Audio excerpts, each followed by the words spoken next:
नमस्कार दोस्तों, YouTube के ट्रिपल ई बैंक चैनल में आपका स्वागत है। आज हम लोग बात करेंगे मोटर का पार्ट 11। इससे पहले हम लोगों ने मोटर का पार्ट 10 तक अपलोड कर दिया है।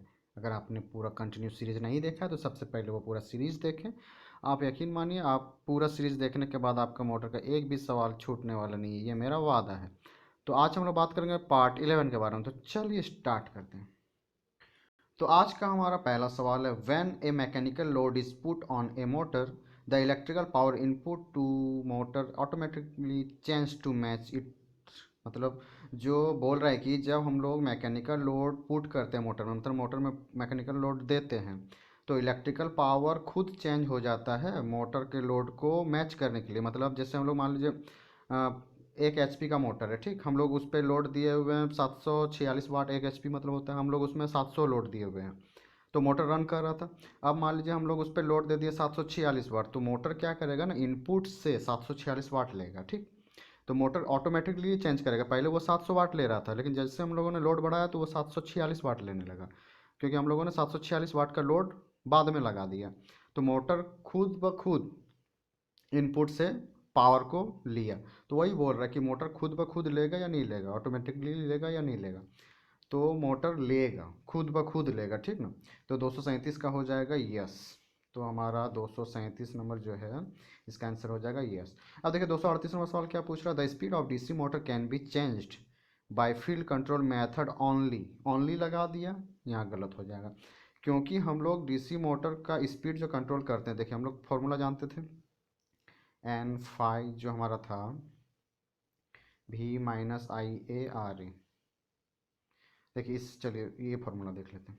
हम लोग जानते थे IA बराबर क्या होता था कि V - EB/RA, ठीक।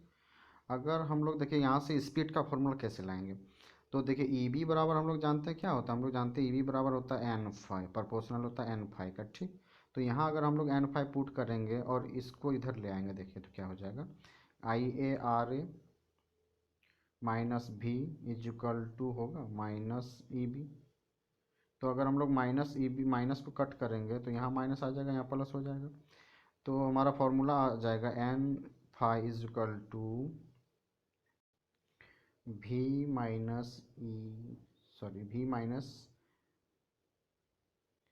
V - अपॉन, देखिए अगर फाई को इधर लाएंगे तो अपॉन में आ जाएगा फाई, तो वही वहीं से फॉर्मूला बन जाता है हमारा V - IA RA/फाई। तो स्पीड को चेंज करना हो तो फ्लक्स को चेंज करना, फ्लक्स चेंज कहाँ से होगा, तो यही सवाल में है कि ओनली फ्लक्स के द्वारा ही हम स्पीड को कंट्रोल कर सकते हैं। नहीं, देखिए हम लोग स्पीड को कंट्रोल आर्मेचर करंट से भी कर सकते हैं। यहाँ पर रेजिस्टेंस को छेड़छाड़ करेंगे तो स्पीड में वेरिएशन आएगा। वोल्टेज से भी कर सकते हैं, फ्लक्स से भी कर सकते हैं। तो फील्ड कंट्रोल में फ्लक्स का यूज होता है। तो बोल दिया यहाँ ओनली, तो ओनली तो फ्लक्स से नहीं होता है, बाकी चीज़ से भी होगा। तो हो जाएगा हमारे सवाल का जो आंसर हो जाएगा नो, क्योंकि ओनली फ्लक्स से नहीं कर सकते हैं, बाकी और भी मेथड है स्पीड कंट्रोल करने का, ठीक। तो 238 का क्या हो जाएगा, नो।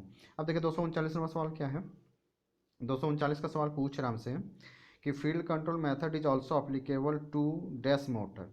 तो देखिए फील्ड कंट्रोल हम लोग जानते हैं मोटर का टाइप में क्या क्या टाइप होता है। एक होता है हमारा, एक तो होता है परमानेंट मैग्नेट मोटर, तो उसके बारे में बात नहीं करेंगे तो भी चलेगा। तो एक होता है, और दूसरा हो जाता है हमारा सेल्फ एक्साइटेड, एक होगा सेपरेटली एक्साइटेड, एक होगा कंपाउंड एक्साइटेड। सेल्फ एक्साइटेड में सीरीज और शंट मोटर आता है, सेपरेटली में फील्ड को अलग से लगाते हैं, सेपरेट लगाते हैं मोटर का। तो इसमें भी फील्ड कंट्रोल होगा, इसमें भी फील्ड कंट्रोल होगा। ये तो मेथड, मतलब इसमें तो फील्ड कंट्रोल का यूज होता ही है। तो ऑल्सो एप्लीकेबल, तो कंपाउंड मोटर में भी ऑल्सो एप्लीकेबल हो जाएगा, क्योंकि ये तो होता है। और कंपाउंड मोटर क्या होता है, सीरीज और शंट का कॉम्बिनेशन मोटर होता है। कंपाउंड का मतलब होता है जोड़ना, तो दो चीज़ जब जुड़ गया तो कंपाउंड बन जाता है, ठीक। तो सीरीज और शंट मोटर जब जुड़ता है तो कंपाउंड मोटर बनता है। तो कंपाउंड यहाँ पे आंसर हो जाएगा कि फील्ड कंट्रोल मेथड तो सीरीज और शंट में यूज होगा ही, सेपरेटली तो फील्ड के लिए ही है, क्योंकि उसमें फील्ड को हम लोग सेपरेट लगाते हैं। उसमें फील्ड में एक सेपरेट बैटरी लगा देते हैं उसको फील्ड को वेरिएशन करने के लिए, तो वो तो ऑलरेडी फील्ड कंट्रोल है। तो कंपाउंड मोटर बच गया, तो एक ही टाइप ना बच गया कंपाउंड मोटर, तो also applicable compound motor field control method में हो जाएगा। तो यहाँ हो जाएगा 239 में क्या हो जाएगा, 239 का आंसर हो जाएगा कंपाउंड मोटर में भी फील्ड कंट्रोल मेथड एप्लीकेबल है, ठीक।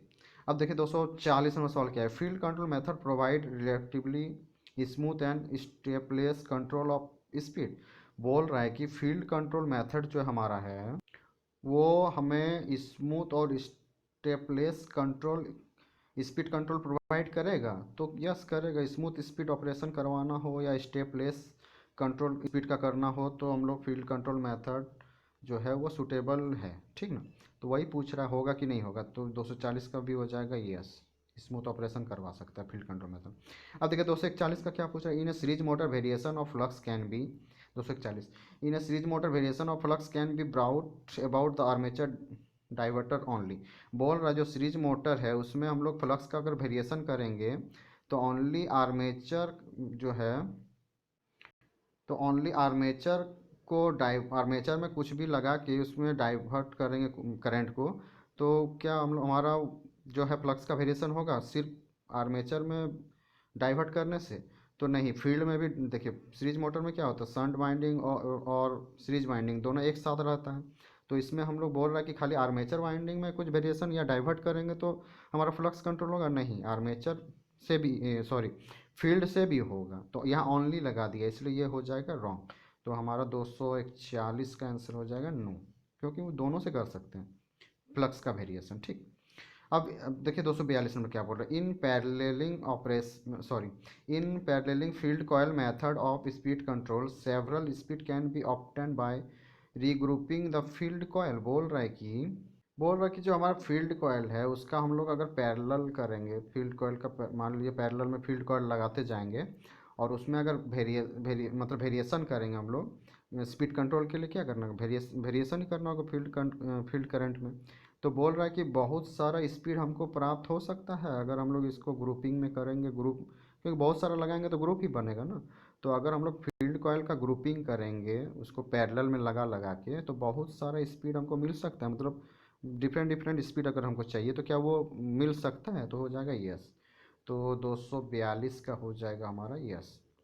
अब देखिए 243 नंबर क्या बोल रहा है, rheostatic control method is a common method of speed control of series motor. बोल रहा है जो रिस्टैटिक्स कंट्रोल मेथड है हमारा रियोस्टैटिक, उसमें क्या करते हैं हम लोग रेजिस्टेंस का यूज करते हैं, ठीक। तो इसमें हम लोग क्या करते हैं, रियोस्टेटिक का ही दूसरा नाम हम लोग इसमें बोलते हैं डायनामिक ब्रेकिंग। रियोस्टेटिक ब्रेकिंग को ही डायनामिक ब्रेकिंग भी बोलते हैं, ठीक ना। तो इसका दो नाम है। तो इसमें बोल रहा है कि कॉमन मेथड है स्पीड कंट्रोल का सीरीज मोटर के लिए, तो ये हो जाएगा यस। देखिए कैसे, इसमें क्या करते हैं हम लोग रियोस्टेटिक मेथड में क्या करते हैं कि सप्लाई जो दिया हुआ रहता है टर्मिनल में मोटर का, ठीक। मान लीजिए सीरीज मोटर है, इसमें सप्लाई दिया हुआ है तो हम लोग इसमें सप्लाई को डिस्कनेक्ट करेंगे और यहाँ पर एक रेजिस्टेंस लगा देंगे, हाई रेजिस्टेंस, ठीक। रेजिस्टेंस का वैल्यू हाई होना चाहिए। तो क्या होगा, जैसे सप्लाई को डिस्कनेक्ट करेंगे और रेजिस्टेंस लगाएंगे तो ये तो साफ इनर्शिया के कारण घूमेगा। अब घूमेगा तो जैसे सप्लाई तो देना बंद हो गया, तो यहाँ से हम लोग जब सप्लाई दे रहे थे तो आइए इधर से जा रहा था, अब सप्लाई कट कर दिए तो आइए इधर से नहीं जाएगा, क्योंकि इनर्शिया के कारण साफ्ट घूमेगा और साफ्ट घूमेगा तो ईबी यहाँ पे जनरेट हो रहा होता है। तो ईबी क्या करेगा, सप्लाई को जो करंट इधर से जा रहा था उसका डायरेक्शन को रिवर्स कर देगा। तो रिवर्स कर देगा तो इस करंट को अगर हम लोग ने जीरो कर दिया इस करंट को, तो क्या होगा, मोटर रुक जाएगा। तो हम लोग यहाँ पे ऐसा रेजिस्टेंस लगाएंगे कि जो इस करंट को तुरंत जीरो कर दे। तो हम लोग हाई वैल्यू का एक रेजिस्टेंस लगाते हैं जो इस करंट को जीरो करता है, तुरंत ब्रेकिंग प्रोवाइड करता है।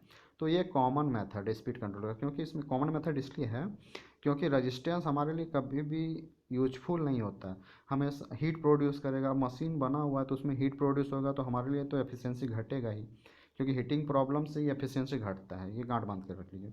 तो इसलिए इसको हम लोग कॉमन मेथड कहते हैं, मतलब अच्छा मेथड नहीं है इसलिए नॉर्मल मेथड है, कॉमन मेथड कर दिए, ठीक। तो 243 का हो जाएगा यस, ये कॉमन मेथड है। तो 243 का क्या हो जाएगा यस। अब 244 देखिए क्या बोल रहा है, rheostat control method is used when speed above the no load speed is required. बोल रहा है कि हमारा जो नो लोड में स्पीड है, नो लोड में क्या स्पीड होता है, सबसे ज़्यादा स्पीड होता है। जैसे मोटर हमारा मान लीजिए हमने लिया 400 आरपीएम का मोटर लिया मान लीजिए, तो अगर हम लोग इसको नो लोड पे चलाएंगे ना तो 400 आरपीएम देगा।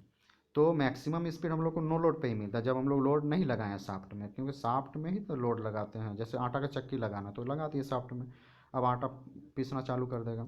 अब मान लीजिए हम लोग को पानी खींचना है तो मोटर का साफ्ट में सेंट्रीफ्यूगल पंप लगा देंगे तो घर में जो पानी खींचने वाला मशीन तो वो पानी खींचने लगेगा मोटर के साफ्ट में अगर लगा देंगे। तो वही पूछ रहा है कि अगर नो लोड पे लगा हुआ तो मैक्सिमम आरपीएम में घूमता है, याद रखिएगा। और जैसे हम लोग लोड देंगे तो ये घूमेगा या तो 390 में घूमेगा, 380 में घूमेगा, 395 में घूमेगा, लेकिन 400 में नहीं घूमेगा जैसे ही लोड लगाएंगे। तो वही बोल रहा है कि रियोस्टेटिक कंट्रोल मेथड जो है उसको हम लोग यूज का करते मतलब यूज तब यूज करते हैं जब हम लोग को स्पीड जो है नो लोड स्पीड से ज़्यादा चाहिए। क्या हम लोग उस टाइम रियोस्टेटिक कंट्रोल मेथड का यूज करते हैं? तो यहाँ पे हमको सबसे पहले ध्यान देना है कि ये रियोस्टेट सॉरी रियोस्टेटिक बोल दिया, रियोस्टेट था। तो रियोस्टेट मेथड इसमें भी वही रेजिस्टेंस का यूज करते हैं, ठीक ना, दोनों सेम ही चीज़ है। मतलब ये हो गया हमारा ब्रेकिंग का मेथड है, ठीक। और ये हमारा स्पीड कंट्रोल मेथड है, मतलब स्पीड को कंट्रोल करना, इसमें तो हम लोग ब्रेक देते हैं, ठीक। तो रियोस्टेट मेथड में इसमें रेजिस्टेंस वाला ही रेजिस्टेंस, बहुत सारा रेजिस्टेंस रहेगा ग्रुपिंग में। और इसमें एक पैनल लगा होगा ऐसे, जिसको हम इधर मूव करवा सकते हैं, इधर मूव करवा सकते हैं। तो उस मेथड को यूज करते हैं हम लोग। एबव स्पीड जाना हो तो जैसे मोटर में हमारा 400 आरपीएम का है, अगर हमको 500 आरपीएम स्पीड करवाना है तो क्या रियोस्टेटिक मेथड यूज करेंगे? तो नहीं, क्योंकि ये आर्मेचर का करंट को लिमिट करेगा। और आर्मेचर का करंट को लिमिट करेगा तो देखिए स्पीड बराबर हम लोग जानते हैं V minus I A R है। अब आर्मेचर का स्पीड को कंट्रोल करेगा तो यहाँ करंट यहाँ क्या माइनस होते जाएगा, तो स्पीड घटेगा, बढ़ेगा नहीं। लेकिन अगर फील्ड कंट्रोल रहता तो हम लोग बढ़ा सकते थे, ठीक। फ्लक्स का वैल्यू को घटाएंगे तो स्पीड बढ़ेगा। तो फील्ड कंट्रोल में हम लोग का क्या होता है, स्पीड बढ़ता है। और रियोस्टेटिक कंट्रोल मेथड में क्या होता है, स्पीड घटता है, ये याद रखिएगा। और एक वार्ड लियोनार्ड मेथड है जिसमें हम लोग बढ़ा भी सकते हैं और घटा भी सकते हैं, ठीक। तो इसमें हो जाएगा हमारा आंसर 9। 244 का क्या हो जाएगा, 9। और इसके बारे में बहुत बार चर्चा भी कर चुके हैं रियोस्टेटिक मेथड में। तो आप अगर आगे वीडियो सीरीज नहीं देख के आ रहे ना तो आपको मज़ा नहीं आने वाला, इसलिए कंटिन्यू पार्ट 1 से स्टार्ट कीजिए और पार्ट 11 तक देखिए। आपको मोटर का एक भी सवाल, मतलब अगर आप 3-4 पार्ट देख लेते हैं ना तो ये सारा पार्ट जो है वो खुद ब खुद बनेगा आपका। तो सबसे पहले स्टार्टिंग कीजिए पार्ट 1 से, देखिएगा कितना मज़ा आने वाला है। अब देखिए 246 नंबर सवाल क्या पूछ रहा है, sorry 245 number, series parallel control is widely used in electric traction. तो हो जाएगा हमारा यस। 245 का क्या हो जाएगा, यस। जो बोल रहा है कि सीरीज पैरेलल कंट्रोल मेथड जो है वो ज़्यादातर यूज किया जाता है इलेक्ट्रिकल ट्रैक्शन में। जो हमारा रेलगाड़ी वगैरह होता है उसको हम लोग जो रेलगाड़ी मोटर से ऑपरेट हो रहा है, डीजल इंजन छोड़ के, जो इलेक्ट्रिसिटी से जो रेलगाड़ी चल रही है उसमें हम लोग सीरीज पैरेलल कंट्रोल मेथड का यूज करते हैं। तो हो जाएगा यस। अब देखिए 246 नंबर सवाल क्या है, पूछ रहा है कि when the speed is controlled by regulating the motor terminal voltage while maintaining constant field current is called voltage control. तो देखिए वोल्टेज कंट्रोल मेथड में हम लोग क्या वार्ड लियोनार्ड मेथड को ही कहते हैं। तो इसमें हम लोग क्या करते हैं वोल्टेज कंट्रोल मेथड में, दो मोटर लेते हैं, एक सेपरेटली जनरेटर लिए और एक मोटर लिया। अब मोटर को हम लोग घुमाते हैं। इसके बारे में वार्ड लियोनार्ड के बारे में बहुत बार चर्चा की है, तो आगे देख लीजिएगा, यहाँ चर्चा नहीं करेंगे। तो इसमें हम लोग एक सेपरेटली जनरेटर लेते हैं। तो सेपरेटली जनरेटर लेंगे तो फील्ड को सेपरेटली एक बैटरी दे देंगे। तो फील्ड को क्या करते हैं हम लोग, सेपरेट वेरिएबल बनाते हैं, ठीक। और इसको ही और इसी को वेरी करके, मान लीजिए फील्ड को वेरी करेंगे तो फाइव वेरी होगा, फाइव वेरी होगा ना तो ईजी भी वेरी होगा, क्योंकि पी एन फाइव होता है ना, तो फाइव पे डिपेंड करता है ईजी, ईजी वेरी होगा। तो ईजी ही टर्मिनल वोल्टेज होगा। मोटर जो यहाँ लगा हुआ है, मोटर कनेक्ट होगा इस जनरेटर से, तो जनरेटर का टर्मिनल में जो ईजी आएगा वही वी टी कहलाएगा। ईजी और वी टी दोनों एक चीज़ है। या इसी को ना सप्लाई में डालेंगे मोटर का, अब मोटर का सप्लाई में डालेंगे तो हम लोग फील्ड को वैरी करेंगे तो वी टी भी वैरी होगा, ठीक। तो वही पूछ रहा सवाल में कि जब हम लोग स्पीड को कंट्रोल करते हैं टर्मिनल वोल्टेज मेथड के द्वारा, ठीक, तो उस टाइम हम लोग को फील्ड करंट जो है वो मेंटेन कांस्टेंट मेंटेन करके रखना पड़ता है। तो इस मेथड को क्या बोलते हैं, वोल्टेज कंट्रोल मेथड। तो यस, तो हम लोग इसको क्या बोलते हैं, वोल्टेज कंट्रोल मेथड। तो ये यहाँ हो जाएगा 246 का यस। अब देखिए 247 नंबर क्या पूछ रहे हैं, ward Leonard method of speed control not only gives wide range of operating speed but reduce to the very minimum the wastage of energy that may take place at starting and stopping। बोल रहा है कि ward Leonard method speed control का जो method है वो सिर्फ wide range of speed control हमको नहीं देता है।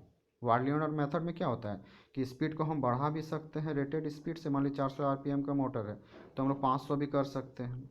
अगर हमको 300 आरपीएम में स्पीड घुमाना है तो ये भी कर सकते हो। वाइड रेंज के लिए यूज हो गया सबसे पहला बात।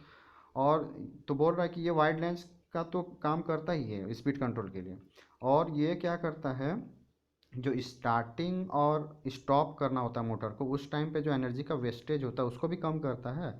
तो यस, वार्डलिनर मेथड ये दोनों काम करता है कि स्टार्टिंग और स्टॉपिंग के टाइम में जो एनर्जी का वेस्टेज होता है उसको भी मिनिमाइज करता है, और साथ में wide range of speed control भी करवाता है। तो इसका आंसर हो जाएगा यस। तो 247 का क्या हो जाएगा? यस। देखिए, अभी ज़्यादा चर्चा करना सही नहीं रहेगा, क्योंकि हमने 10 पार्ट जो बनाया है उसमें से मैक्सिमम बार हम लोगों ने इस मेथड का बारीकी से अध्ययन किया है, ठीक ना। तो अगर आप पूरा सीरीज नहीं देख रहे हैं ना तो आपको मज़ा नहीं आएगा, हम बार बार बोल रहे हैं, इसलिए कंटिन्यू सीरीज देखिए। आपका मोटर का अगर एक भी सवाल छूट गया ना तो हम पढ़ाना छोड़ देंगे, ये मान के आप चलिए। आपका एक भी सवाल नहीं छूटने वाला है, आप यकीन मानिए, ठीक। तो चलिए अब देखिए 248 नंबर सवाल क्या है। अब 248 में पूछ रहा है इलेक्ट्रोमैकेनिकल और friction brakes are operated by electromagnets और इलेक्ट्रिक ऑपरेटेड थ्रस्टर्स। तो बोल रहा है कि जो इलेक्ट्रोमैकेनिकल ब्रेक है और फ्रिक्शनल ब्रेक्स है, समझे, जो मतलब जो इलेक्ट्रिक के वजह से जो ब्रेक आ रहा है उसको हम लोग इलेक्ट्रोमैकेनिकल ब्रेक कहेंगे, ठीक। और उसके बाद मतलब इलेक्ट्रिसिटी का यूज करके अगर हम लोग मैकेनिकल चीज़ को रोक पा रहे हैं, जो घूम रहा है उसको रोक रहे हैं, ठीक, तो वो हो जाएगा इलेक्ट्रोमैकेनिकल ब्रेक। तो उस ब्रेक को ऑपरेट करने के लिए हम लोग को इलेक्ट्रोमैग्नेट्स और इलेक्ट्रिकल ऑपरेटेड थ्रस्टर्स का यूज करना पड़ता है। थ्रस्टर्स मतलब हो गया इसको पकड़ने के लिए, मान लीजिए शाफ्ट घूम रहा है तो इसको हम लोग पकड़ सके ऐसा अरेंजमेंट बनाते हैं, तो उसी को बोलते हैं थ्रस्टर्स, ठीक। तो हम लोग को इलेक्ट्रोमैग्नेट्स का तो यूज करना ही पड़ेगा ना, क्योंकि इलेक्ट्रिक के वजह से मैग्नेट बनाएंगे और उस मैग्नेट के हेल्प से मैकेनिकल ब्रेकिंग प्रोवाइड करवाएंगे। मतलब जो जो क्या बोलते हैं, जो चीज़ रोटेट कर रहा है उसमें ब्रेकिंग प्रोवाइड करवाना with the help of electricity, तो उसको हम लोग बोलते हैं इलेक्ट्रोमैकेनिकल ब्रेक, ठीक। तो क्या उसके लिए हम लोग को इलेक्ट्रोमैग्नेट्स और इलेक्ट्रिकल ऑपरेटेड थ्रस्टर्स का यूज हेल्प लेना पड़ता है या उसके द्वारा ऑपरेट होता है?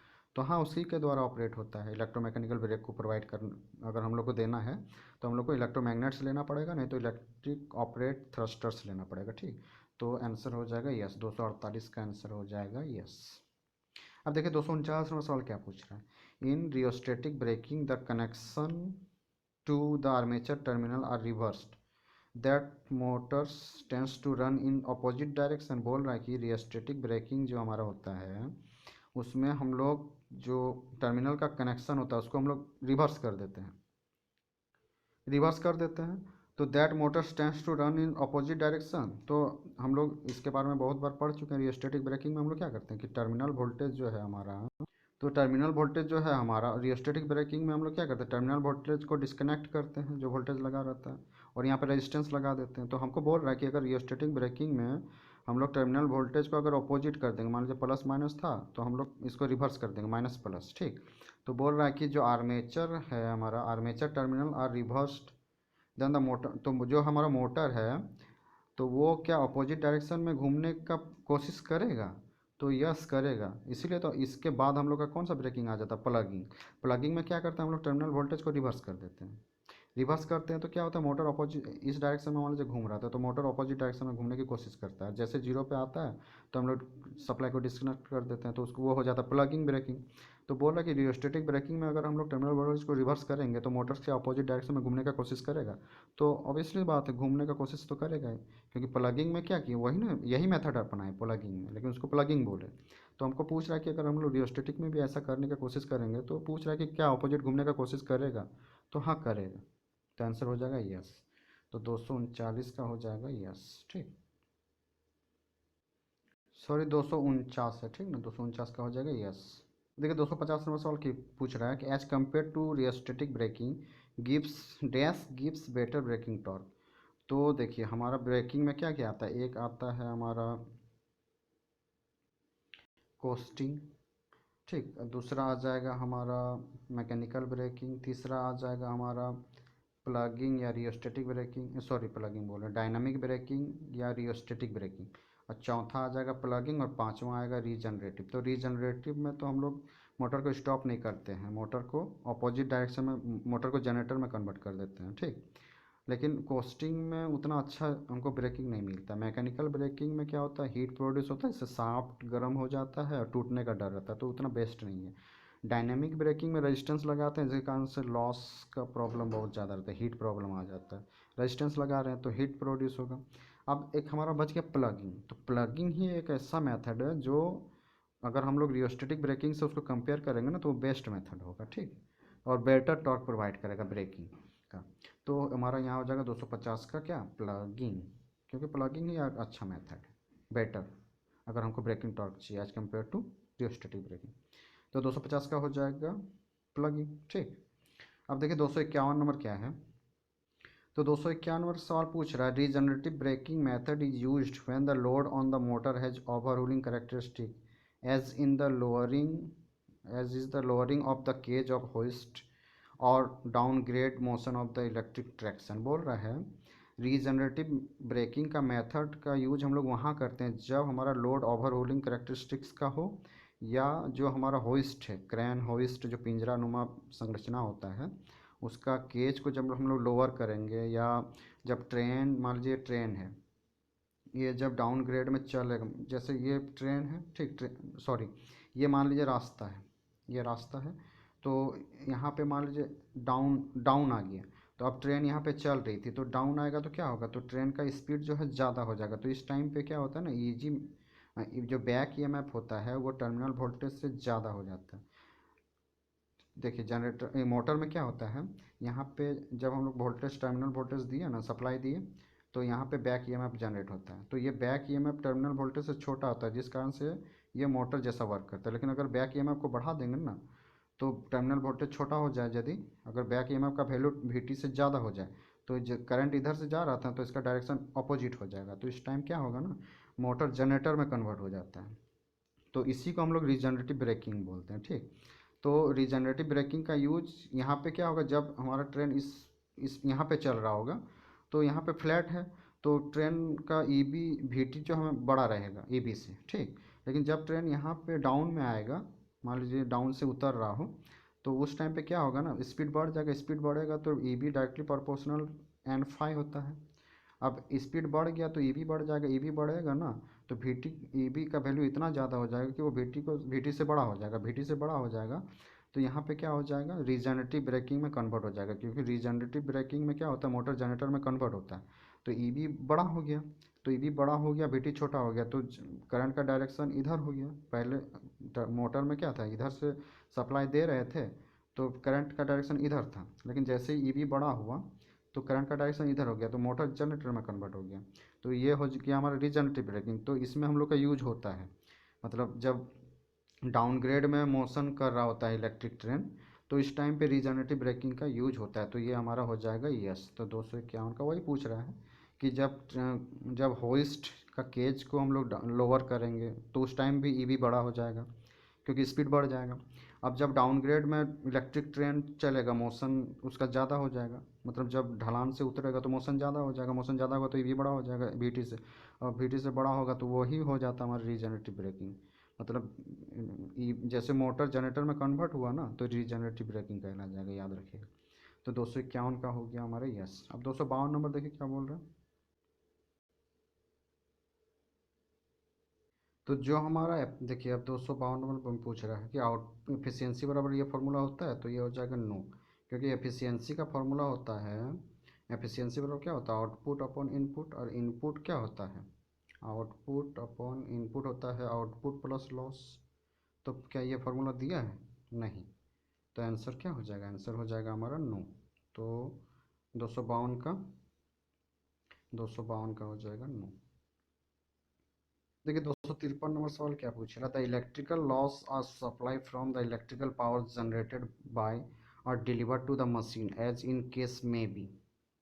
तो बोल रहा है कि जो जो हमारा इलेक्ट्रिकल लॉस होता है, वो इलेक्ट्रिकल पावर जो जनरेट होता है उसी से सप्लाई होता है और डिलीवर करता है मशीन को। तो यस, देखिए जो लॉस होता है वो कहाँ से पावर लेगा, जो हमारा पावर जनरेट होगा उसी से न लेगा, या जो हम सप्लाई कर रहे हैं उसी से लेगा। तो आंसर हो जाएगा हमारा यस। तो 253 का हो जाएगा यस। अब देखिए 254 नंबर सवाल क्या पूछ रहा है, the armature loss is about 30 to 40% of total full load losses. बोल रहा है कि जो आर्मेचर का कॉपर लॉस होता है जो हमारा आर्मेचर का कॉपर लॉस होता है वो फुल लोड लॉसेस का 30 से 40% होता है। तो हमारा आंसर हो जाएगा यस। तो 254 का हो जाएगा यस, कि जो आर्मेचर में कॉपर लॉस होता है ना वो फुल लोड लॉस का 30 से 40% होता है। अब देखिए 255 नंबर सवाल पूछ रहा है the voltage drop at the brush is almost dash of the armature current. तो जो देखिए ये हमारा मान लीजिए कम्यूटेटर है, ठीक, ये ब्रश है, यहाँ से मान लीजिए सप्लाई हम लोग दिए, तो यहाँ पे जो ड्रॉप हुआ ना तो वो ड्रॉप जो है आर्मेचर का जो करंट है उससे इंडिपेंडेंट होता है, ठीक, आर्मेचर के करंट पे डिपेंड नहीं करता है। तो 255 का हो जाएगा इंडिपेंडेंट। तो आज यहीं तक रखते हैं क्योंकि वीडियो लंबा हो गया, इसके बाद और एक पार्ट बना देंगे, हमारा डीसी मोटर समाप्त हो जाएगा, उसके बाद हम लोग एक नए चैप्टर में चलेंगे। तो वीडियो देखने के लिए बहुत बहुत धन्यवाद। आशा करता हूँ कि वीडियो आपको बहुत ही अच्छा लगा होगा। अगर आपको वीडियो अच्छा लगा तो लाइक और सब्सक्राइब करना ना भूलें और ज़्यादा से ज़्यादा दोस्तों में शेयर करें। तो थैंक्स फॉर वॉचिंग।